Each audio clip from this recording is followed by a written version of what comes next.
விஜயிடம் மக்கள் மயக்கமடைந்து விழுந்தபோதும் ஏன் நீங்கள் பேச்சை நிறுத்தவில்லை? எந்த உடனடி நடவடிக்கையும் எடுக்காதது ஏன்? கூட்டத்திற்கு தாமாக வந்தது ஏன்? என்பன உள்ளிட்ட பல்வேறு கேள்விகளை சிபிஐ அதிகாரிகள் விஜயிடம் கேள்வி எழுப்பியுள்ளனர். இந்த விசாரணை மாலை 7 மணி வரை தொடரும் என எதிர்பார்க்கப்படுகிறது. தமிழக வெற்றிக் கழகம் சார்பில் கடந்த செப்டம்பர் 27ஆம் தேதி கரூரில் நடைபெற்ற பிரச்சார கூட்டத்தில் ஏற்பட்ட கூட்ட நெரிசலில் சிக்கி 41 பேர் உயிரிழந்தனர். பலர் படுகாயமடைந்தனர். இதுகுறித்து வழக்கு பதிவு செய்து சிபிஐ விசாரணை மேற்கொண்டு வருகிறது. விசாரணையின் முக்கிய நடவடிக்கையாக தவிக தலைவர் விஜயிடம் பல்வேறு கேள்விகளை எழுப்ப முடிவு செய்த சிபிஐ அவரை இன்று விசாரணைக்கு நேரில் ஆஜராக சம்மன் அனுப்பியிருந்தது. அதன் அடிப்படையில் சென்னையிலிருந்து தனி விமானத்தில் விஜய் இன்று காலை டெல்லி சென்றார். பின்னர் சிபிஐ தலைமையகத்துக்கு சென்று விசாரணையை நேரில் ஆஜரானார். இந்த விசாரணையின் போது 3 முக்கிய கேள்விகளை சிபிஐ விஜயிடம் எழுப்பியதாக தகவல்கள் வெளியாகியுள்ளது. முதல் கேள்வியாக, நீங்கள் ஒரு திறந்த வாகனத்தில் நின்று கொண்டிருந்தீர்கள்.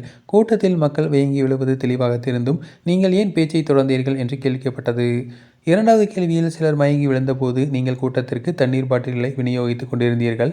அப்படி இருந்தும் அந்த விஷயத்தில் ஏன் இந்த உடனடி நடவடிக்கையும் எடுக்கவில்லை என கேள்வி எழுப்பப்பட்டது.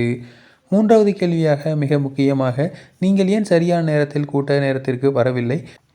உங்கள் தாமதம் கூட்டத்தின் அமைதியின்மையும் அழுத்தத்தையும் ஏற்படுத்தியது. இது உங்கள் அரசியல் அதிகாரத்தை காட்டும் செயலா என கேட்கப்பட்டது.